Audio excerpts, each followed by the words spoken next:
Vamos a dar gracias a Dios y vamos a abrir una oración, si les parece, para esta clase.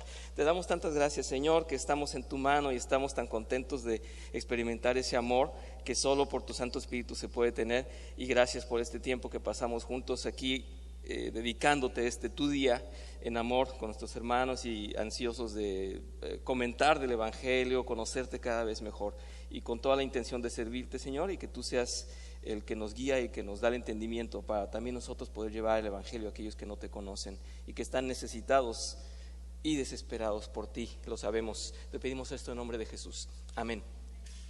Yo creo que vamos a concluir con esta clase en donde en el Sermón del Monte se nos habla acerca de aquella expresión que pudiera denotar que somos cristianos, pero que hay un gran riesgo que la mencionen quienes no son cristianos simplemente por imitación, simplemente porque están emocionados, quisieran tener a lo mejor una apariencia o quisieran ser semejantes a los cristianos.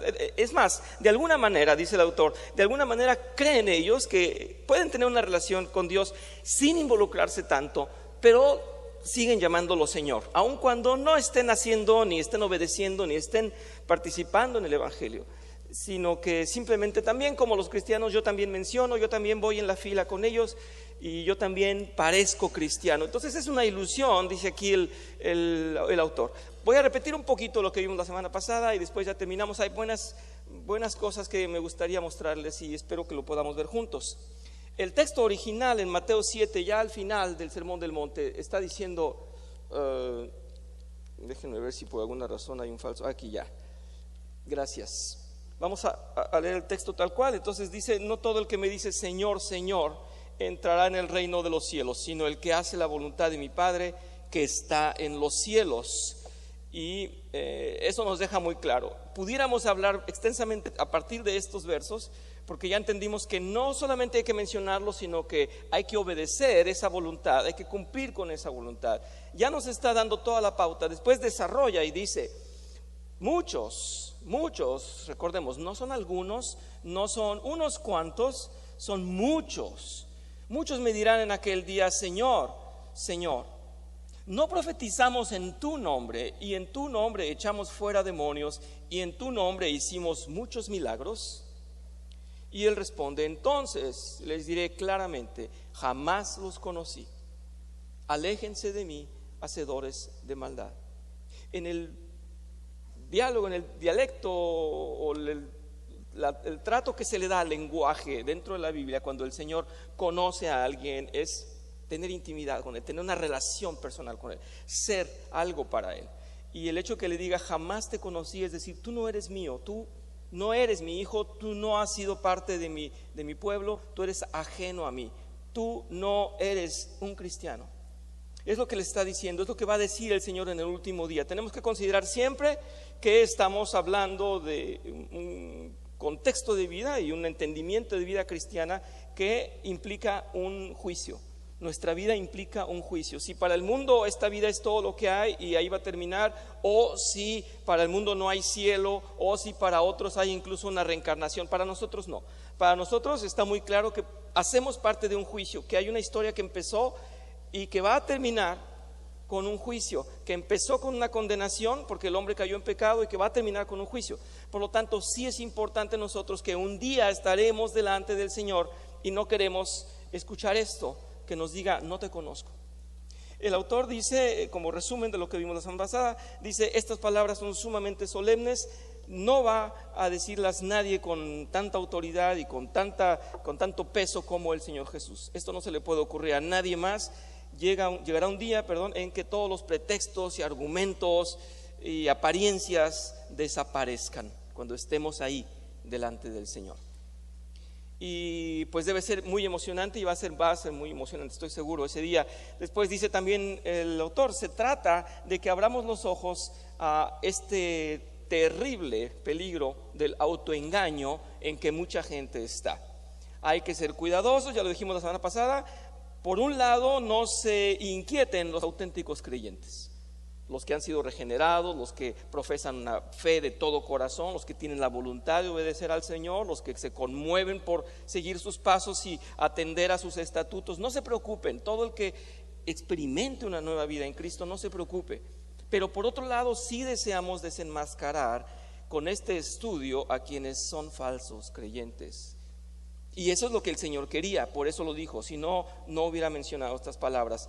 En Hebreos 12, yo había hecho la similitud de Hebreos 12 con Mateo 7 en cuanto a esta verdad. Dice: buscar la paz con Dios y la santidad, sin la cual nadie verá al Señor. Si no se es santo, no se puede ver al Señor, y es lo que estaba diciendo en origen. El texto estaba diciendo: el que hace la voluntad de mi Padre es el que entrará en el reino de los cielos. El que hace la voluntad. Sabemos que la santidad es hacer las cosas de Dios, es actuar como Dios quiere que actuemos. Y por eso es que estos versículos son tan concordantes.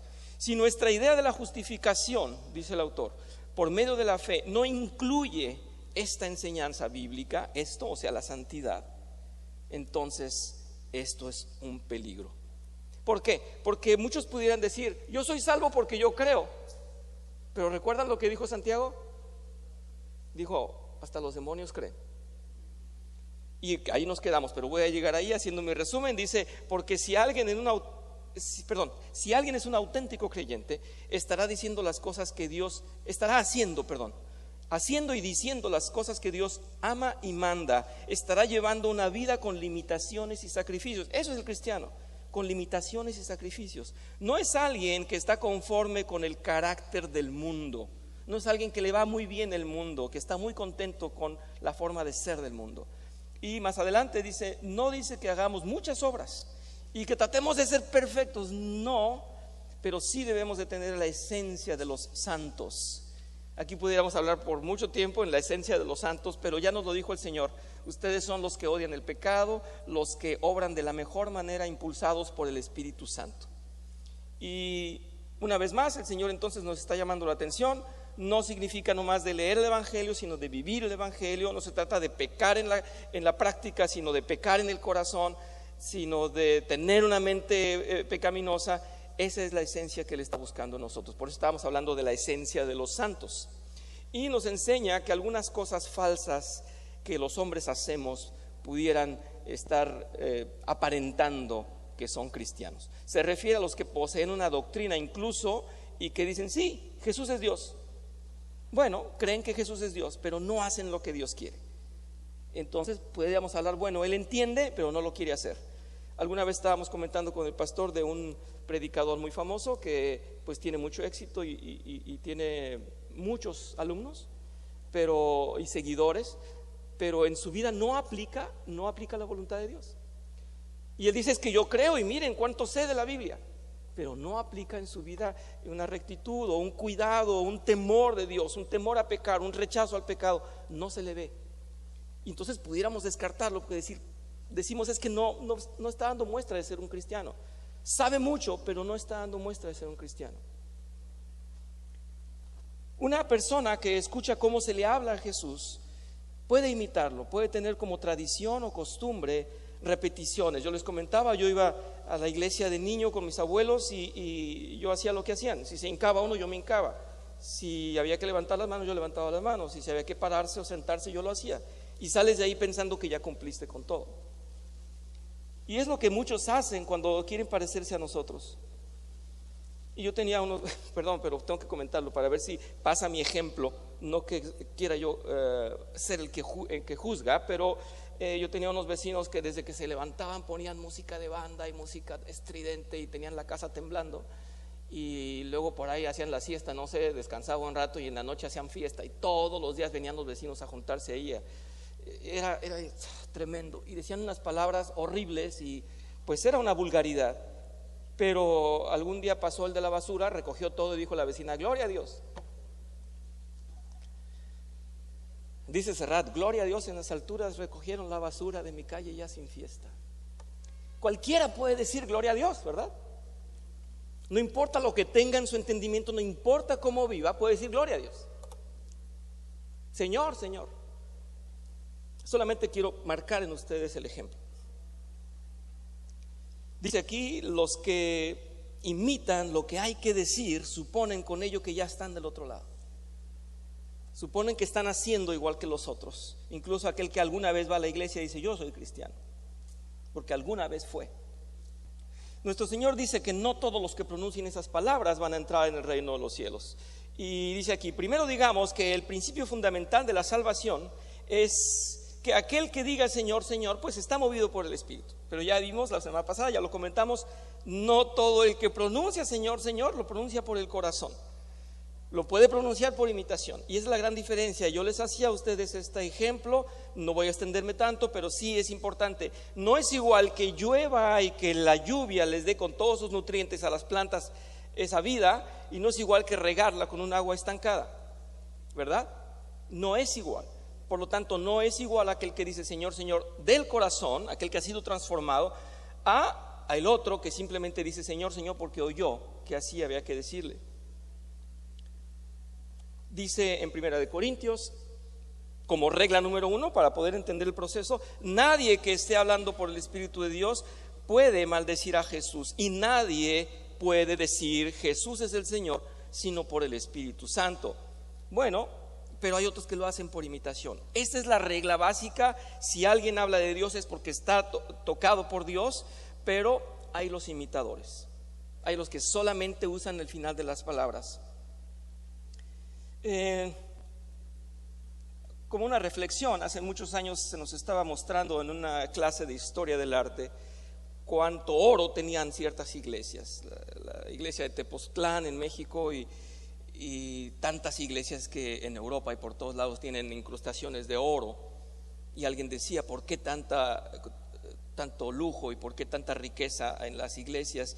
Y el maestro fue muy consciente y dijo, bueno, para cada quien la religiosidad es diferente, pero él nos ponía un ejemplo y decía que cuando estaban construyendo una catedral había quienes iban con todo amor y con toda ilusión, llevando piedras, participando y cargando para ponerlas en la obra y diciendo yo contribuyo porque vamos a glorificar a Dios con esta gran catedral. Y a medida de que iba viendo la fila, esto es obviamente es una analogía solamente de cómo va decayendo el ánimo. Había quienes decían, bueno, yo estoy aquí porque los demás traen piedras y pues yo también traigo piedras, para que no vean que yo no traigo piedras. Incluso no quiero llevar piedras, pero los demás llevan piedras, pues yo llevo mi piedra. No tenía ningún interés, ninguna voluntad de que hubiera un edificio fundamentado para alabar a Dios, sino que él decía, los demás lo hacen, yo también lo hago y no me van a ver mal. A veces actuamos así, es más, mucho los cristianos actuamos así. Si los demás van, pues yo no quiero faltar porque me voy a ver mal. Y eso es lo que hace incluso el no creyente. Por eso mis vecinos decían, gloria a Dios, ya recogieron la basura. Y qué bueno, y gloria a Dios que recogieron la basura. Pero cuando no nace del corazón el agradecimiento a Dios, pues es un falso creyente. Ser cristianos entonces significa en primer lugar creer en las verdades fundamentales de que Cristo es Dios, de que bajó a la tierra como hombre, de que fue sacrificado por nosotros, y entender el Evangelio. Esto se da solamente por el Espíritu Santo. Significa que toda nuestra vida y nuestra salvación dependen del Señor Jesús. Y decía entonces Santiago, como les comentaba, bueno, aquí estábamos hablando, no sé si envié esto la última vez o si estamos con un archivo viejo, probablemente me equivoqué, pero ya no quería hablar de Filipenses. Filipenses nos muestra todo lo que fue el Señor Jesús, pero quiero avanzar.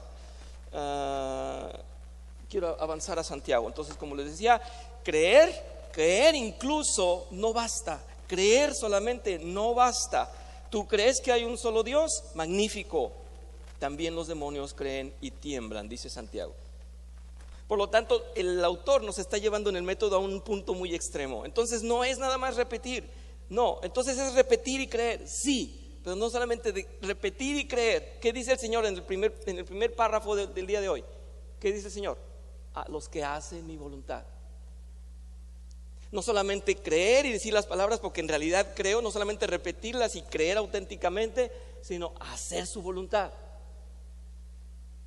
No vamos a caer al punto religioso, yo voy a hacer más que los demás, no, pero es evidente que un corazón transformado conmueve a un cuerpo transformado. Tiene que obrar y tiene que actuar y se tiene que ver un hacer diferente, un cambio de dirección, un arrepentimiento, una nueva vida. Si no, no hay el auténtico cristiano. Ese es el llamado que así de profundo lo está poniendo el Señor Jesús cuando lo está diciendo, pero el autor, bueno, está tratando de tomar todas las aristas para que podamos tener una mejor apreciación. Y vamos a continuar entonces. Yo tenía un comentario acerca de la fe. Entonces el creer no es solamente tener fe, sino ejercitarla y aplicarla. Pero resulta que cuando hablamos de la fe, recuerdan aquel dilema acerca de la fe y las obras, ¿verdad? Una cosa es creer y entonces tener auténtica fe, y otra cosa es actuar. Pero también hay quien dice, bueno, yo actúo, sí, pero no tienes fe. Muéstrame tu fe sin obras y yo te mostraré mis obras sin fe, o todo lo contrario. Y debemos comprender que la fe no la puede practicar cualquiera. Y este es un punto interesante, es un punto muy interesante acerca de la Biblia, acerca de todo el Evangelio. La fe no la puede tener cualquiera, la fe es dada por Dios. Y ese es un gran punto que es muy sensible, no voy a abundar ahora en ello, pero sí pasa por aquí, tenemos que hablar de esto en este tema. Dice, hay personas que han sido educadas en hogares y atmósferas cristianos, quienes siempre han oído de cosas de este tipo, en el sentido en que han aceptado que hay un Dios y han creído que hay un Dios, y por eso van a decir Señor, Señor, pero no porque hayan sido transformados por el Espíritu Santo. Han tenido buena educación, han creído en un Dios. Yo he comentado con algunos no creyentes y dicen, bueno, no soy religioso. Es más, en mi casa eran católicos y nada más íbamos o en Navidad o en Semana Santa. ¿No han oído eso? Mucho. No éramos religiosos, no nos hacía falta. Sí sabíamos que había un Dios, ¿verdad? Y estaba ya, cuando había necesidad, pues íbamos a Dios. Mientras no hay necesidad, ¿para qué íbamos a Dios? Y ahí estaba. Entonces ellos también decían, Señor, Señor, de vez en cuando. Decía la semana pasada yo, los miles de pueblos que celebran Navidad, pero una cosa es creer y otra cosa es ser transformados y obedecer y hacer su voluntad, querer hacer su voluntad.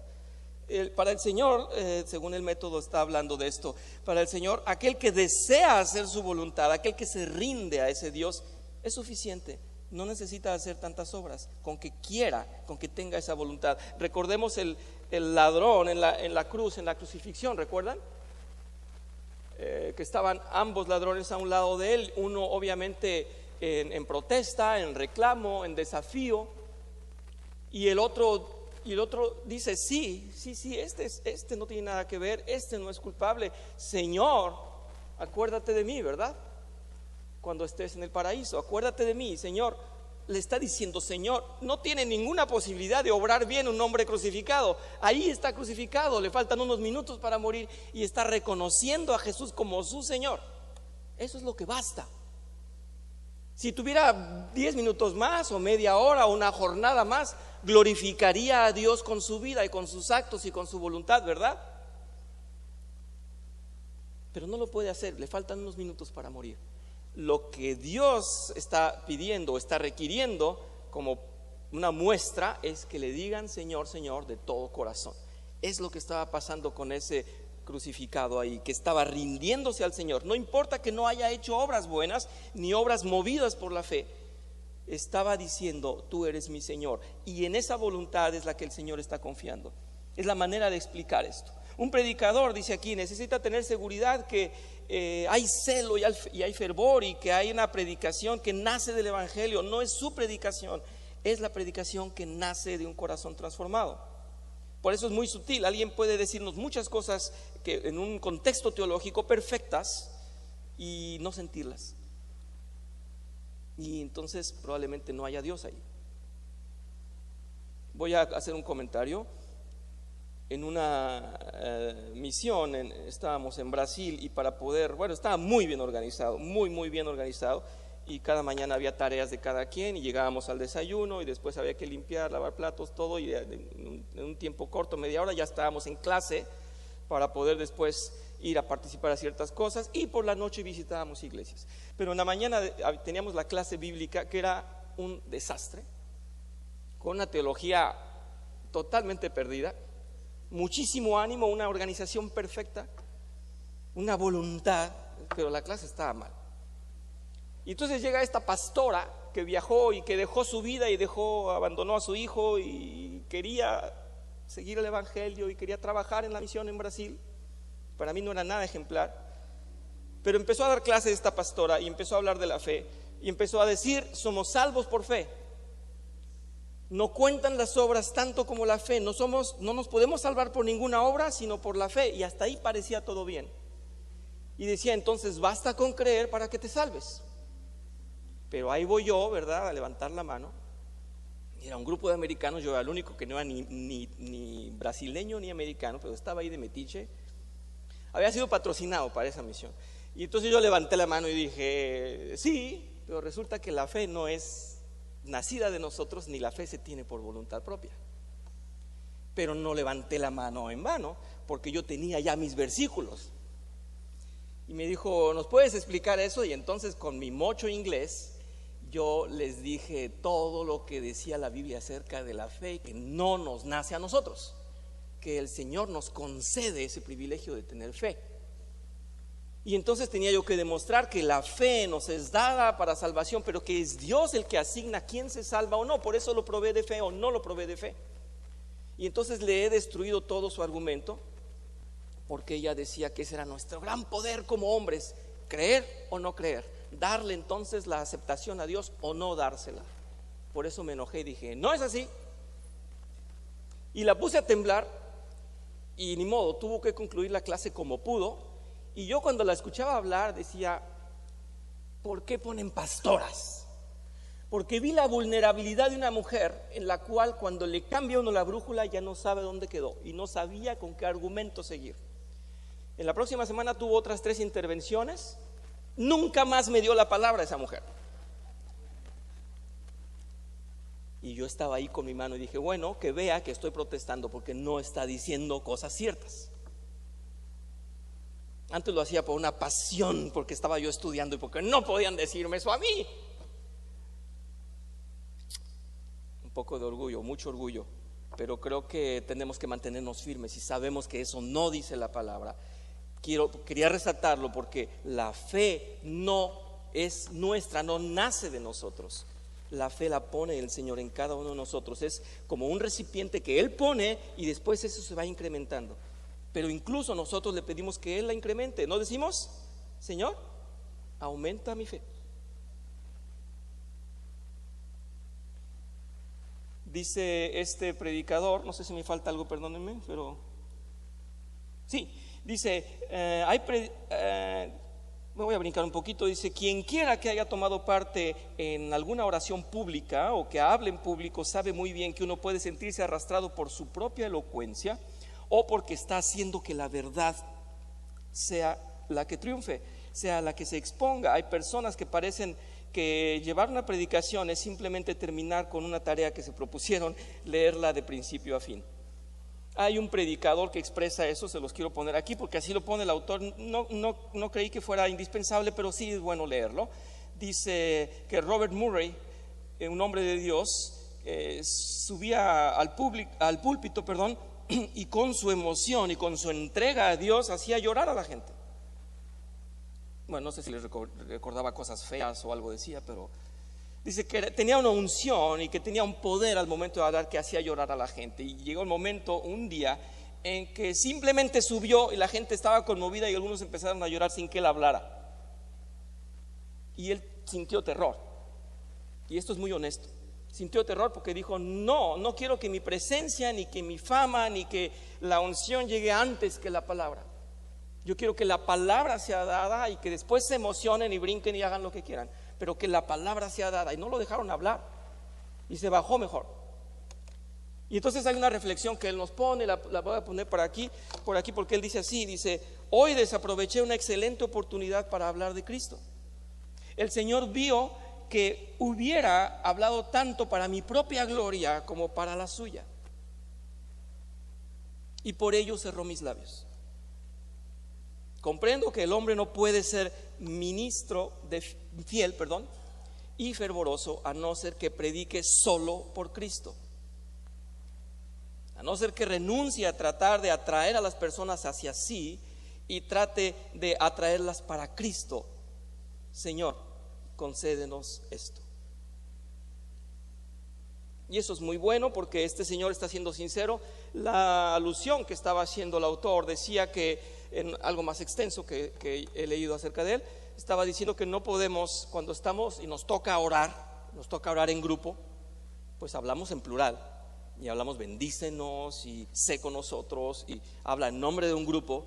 Dice, pero hay quienes se quieren lucir y sacan el lenguaje cristiano contemporáneo y hablan como hablan los pastores. Incluso puede conmoverse y llorar porque él está haciendo la figura importante de la oración. Y nos dice, no hay que caer en eso. Este hombre que era tan virtuoso y que tenía ese poder que Dios le había concedido para predicar, estaba viendo el peligro de hablar para sí mismo, para su propia gloria. No sé si quedó claro el ejemplo, espero que sí.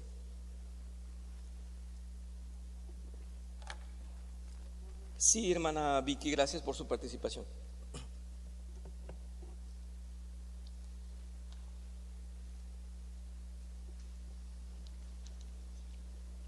Buenos días, hermanos. Si me permiten, les voy a compartir Colosenses 3. Habla de las normas para una vida santa. Ya que han resucitado con Cristo, busquen las cosas de arriba, donde está Cristo sentado a la derecha de Dios. Concentren su atención en las cosas de arriba, no en las de la tierra, pues ustedes han muerto y su vida está escondida con Cristo en Dios. Cuando Cristo, que es la vida de ustedes, se manifieste, entonces también ustedes serán manifestados con Él en gloria. Amén.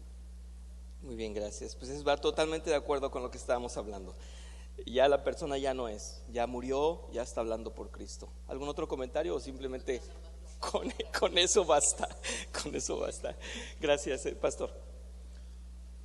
Me gustaría comentar con respecto a lo que te referías de que hay predicadores que tienden a enfatizar que la persona es la que tiene la última decisión en relación a aceptar a Cristo, a abrirle la puerta, a querer hacer o no hacer, en fin.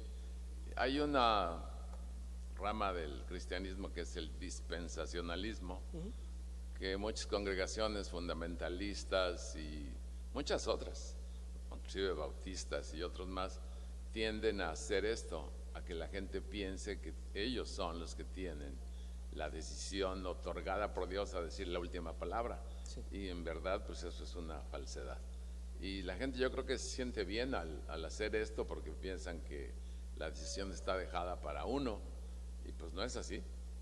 Así que realmente hay que poner las cosas en orden en esta función, porque si hay mucha doctrina que tiene esta infiltración de sutil engaño, sin lugar a dudas. Gracias. Gracias, pastor. Sí, pues es el centro de nuestro tema, ¿no? El que dice Señor, Señor no es porque Él decide decirle y Él decide aceptar a Dios, Él decide aceptar a Dios o no, sino que no ha sido tocado o sí ha sido tocado, depende de qué persona. Vamos a un punto muy importante, espero que me dé tiempo para cerrar. Las obras están ligadas a esto, dice el Señor, el que hace mi voluntad. Pero habrá quienes hagan muchas cosas buenas y no por eso hayan tenido una conversión. Dice, el Señor va más allá, va a hablar de las obras, va a hablar de lo que tiene que mostrarse. Pero ¿cuáles son las obras que que el hombre puede realizar? Dice el Señor, ¿cuáles son aquellos? Porque muchos le van a decir, Señor, Señor, hicimos muchas obras en tu nombre. Por eso extiende el versículo, por eso dice, van a venir a mí y decir, obramos en tu nombre. Antes de que se escribiera el Nuevo Testamento, ciertos miembros de la iglesia recibían mensajes y eran transmitidos por el Espíritu Santo. O sea, estamos hablando en el tiempo de los hechos. Esto significaba profetizar, y nuestro Señor decía que había muchos que vendrían en nombre de Él, profetizando su nombre, profetizando en nombre de Jesús, pero que no serían reconocidos. Nunca los conocí. Es posible que alguien predique la doctrina correcta en el nombre de Jesús, pero que no tenga a Jesús. Está insistiendo mucho el autor, es alguien que da muchas vueltas, pero yo trato de reducirlo para ustedes, y nos dice aquí, ¿acaso no fue esta la situación de un hombre como Balán, que presentó el mensaje debido y sin embargo fue un profeta reprobado? ¿Acaso Dios no utilizó a Saúl de esta forma? Dice, de vez en cuando el espíritu de profecía descendía sobre Saúl y sin embargo Saúl permaneció fuera. no fue acepto por Dios. Cuando uno entra en el Nuevo Testamento y cuando uno lee, dice, encuentra que hay personas que hablaron de Jesús pero no conocían a Jesús, no estaban en una relación con Él. En 1 Corintios capítulo 9 versículo 27 dice: golpeo mi cuerpo, dice el apóstol Pablo, y lo pongo en servidumbre, no sea que habiendo sido como heraldo para otros, yo mismo venga a ser eliminado. Es fuertísimo esto. ¿Qué tal si yo les anuncio el evangelio y yo mismo no soy hijo de Dios? Voy a traer una reflexión para ustedes, espero que sirva. Había un grupo en el seminario cuando nos reuníamos y presentábamos nuestro trabajo fin de semana. Había que leer libros, hacer resúmenes, contestar cuestionarios y también traer esto que le llaman nuestro ensayo. Y había un hombre excepcional y estaba estudiando, ya había terminado de estudiar griego y estudiaba bastante. Hizo un comentario que después ya hablaré de él, pero hizo un comentario que no era para nada cristiano. Bueno, de una vez. Él dijo: ¿por qué le damos tanta gloria a Dios si no hablamos del hombre, de todo lo que ha hecho de progreso en la humanidad? Y le dijo el director del seminario, que estaba siendo nuestro sinodal, dijo, se llamaba Abner, este hombre: señor Abner, tráiganos su resumen y usted va a ser calificado. Así de fácil. Usted hable del hombre, glorifique al hombre, pero lo vamos a reprobar, le estaba diciendo. Pero sabía griego y tenía especialidad en filosofía y en historia, y se conocía todo el Antiguo Testamento, y ya nomás tenía la necesidad de cerrar su curso hablando del Nuevo Testamento, y él estaba diciendo: ¿por qué no glorificamos también al hombre? En Abner no había Dios. Yo tenía envidia, lo puedo decir, es que él sabía griego. No, hombre, se había aventado no sé cuántas horas de estudio, 10,000 horas más que yo en teología. Yo decía: no, Abner se sabe todos los apuntes, le voy a copiar porque está buenísimo lo que él habla. Y cuando sale con eso, yo digo: pues no tiene a Dios. Por eso es que yo desconfío tanto de los seminarios, porque lo que se ve en el seminario es una carrera continua de método 1, método 2, hasta el 10 o hasta el 50 o hasta el 100. Y puede ser muy estudioso y no tener a Dios. Y dice el apóstol Pablo: yo puedo llevar el evangelio y a lo mejor ni yo mismo soy salvo. No está mintiendo Pablo. Alguien niéguele esto. Hay excelentes estudiantes en el seminario, brillantes. No serán de Dios. Algunos. He visto un reportaje hace mucho, igual que ustedes, en National Geographic, y estaban hablando de Tierra Santa por allá. Y dice un hombre: es que acabamos de encontrar una tumba donde dice Jesús, y ahí está un Jesús, dice Yeshua, o bueno, parece que dice Yeshua, porque armamos unas piedras, pegamos unas con otras, seguro que era Yeshua, debe ser el Jesús de Nazaret que todo el mundo dice. Ahí está la tumba, no fue la otra que dicen dónde está allá, no, es esta, debe ser esta. Y mientras estaba hablando aparecía el banner, la línea con su nombre abajo, y decía: fulano de tal, egresado del Instituto de Teología de Massachusetts. Y tú puedes decir: pues está hablando un teólogo, pues le tengo que creer. Hay grandes teólogos ateos. Hay grandes conocedores de la Biblia que no tienen a Dios. Pueden estudiar todo lo que quieran, salir de un curso y entrar a otro y saber griego, y no tienen a Dios. Ahí está. Muchos me dirán: Señor, Señor.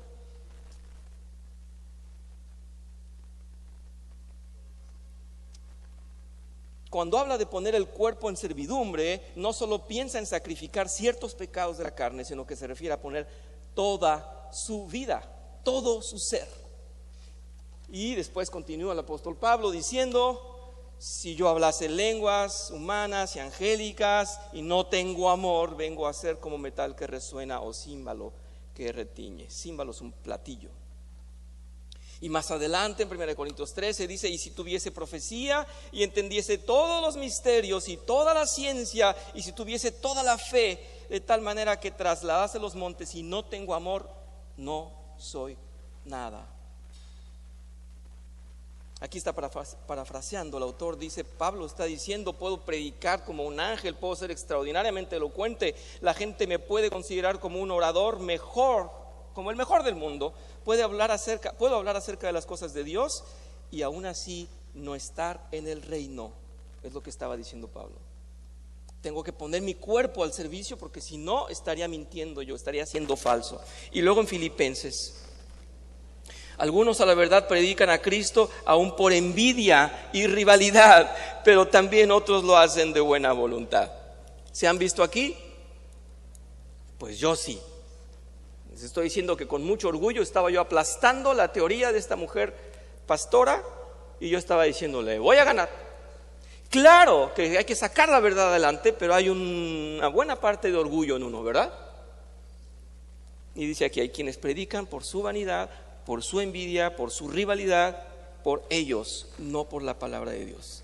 Voy a terminar aquí, hay mucho más que decir, pensé que hoy íbamos a terminar todo, a concluir. Si no hay más opiniones o comentarios, tal vez Hugo, ¿no? Norma, por favor. Muchas gracias, Norma. Norma, que nació en cuna reformada, así es que ha escuchado esto mil veces. Adelante. Good morning. What I would like to say is that it's so important, the music that we sing. I know that in the United States there's quite a popular song in the Christian circles, and it says, I have decided to follow Jesus. I have decided to follow Jesus. Yes. No turning back, no turning back. I know that one. Isn't that a nice song? It says, the world behind me, the cross before me, no turning back, no turning back. I have decided to follow Jesus. And every time I hear that, it makes me feel bad, because that's not what it's all about. Why can't we sing, 'tis not that I did choose thee, Exactly. for Lord, that could not be. This heart would still refuse you had you not chosen me. That's the song we should be singing. Exactly. And so it's very important that you have in this church, a leader like we have in our worship service, who looks at the words as well as the tune. It's nice to have a catchy tune, but if the words are wrong, it's in vain. Thank you. Es glorious your apportation. Creo que puedo explicarlo. Muchas gracias. Muchas gracias, Norma. Sí, Norma nos está citando, como yo les decía, ella es reformada desde los 6 años de edad y conoció a su esposo a los 7 años de edad. O sea, se crecieron juntos en la iglesia reformada. Lo que la hermana Norma nos está aportando es muy valioso. Está diciendo que hay un canto tradicional cristiano que es muy bonito, que dice, yo he decidido seguir a Cristo. No voy a volver atrás, yo he decidido seguir a Cristo. Y entonces cada vez que ella lo oye, pues le choca y tiene un conflicto con eso, porque dice, yo no decidí, el Señor decidió por mí. Y yo entiendo, Norma, es muy difícil. Mi manera de conciliar, Norma, y si sirve como aportación para todos ustedes, mi única manera de conciliar es como lo estaba diciendo el apóstol Pablo, si estoy movido por Cristo, voy a poner también mi carne para Cristo. Y ¿qué quiero decir? Que aunque Él decidió por mí llamarme, tocar mi corazón, transformarme, lavarme y considerarme como su pueblo, hay una decisión, ya que el corazón es transformado, entre obrar bien y obrar mal. Esa la seguimos teniendo, porque recordemos que el incrédulo está condenado a no obrar bien o no obrar en la voluntad de Dios, está preso del pecado, no puede hacer otra cosa más que pecar. Y el salvo sí puede elegir entre hacer una obra pecaminosa o sacrificar su carne y no hacerla, y entonces glorificar a Dios. Por lo tanto, ese seguir a Cristo tiene para mí solamente esa respuesta, no hay otra. Pero en un sentido amplio, es muy cierto lo que dice hermana Norma, no nos gusta que diga yo decidí, porque no decidí yo. Ya cuando Dios me puso otro corazón, ya no es mi decisión, ya es una decisión del Espíritu Santo. Muchas gracias. Entonces vamos a cerrar, si les parece. Te damos gracias, Señor. Gracias por tu gran amor, gracias porque nos has llamado, porque estamos aquí cambiados por un espíritu que no comprendemos, pero nuestro corazón late diferente. Quiere latir a tu ritmo, quiere hacer lo que tú quieres, quiere entregarse, como dice el apóstol Pablo, quiere entregarse en carne también, no solo en el entendimiento, sino también obrar para ti. Y es lo que queremos, Señor, llevar el Evangelio de la mejor manera, no creerle a cualquiera que dice que es tu Hijo y pronunciar cada vez las palabras con más solemnidad cuando te decimos Señor, Señor. Gracias, Señor, por ser en nuestras vidas, por ser tan fiel en esta iglesia, por ser tan evidente y llevar nuestras vidas de tu mano. Te pedimos, Señor, que seas en el sermón que sigue y que te goces con estos corazones elevados a ti, en el nombre de Cristo Jesús. Amén. Gracias.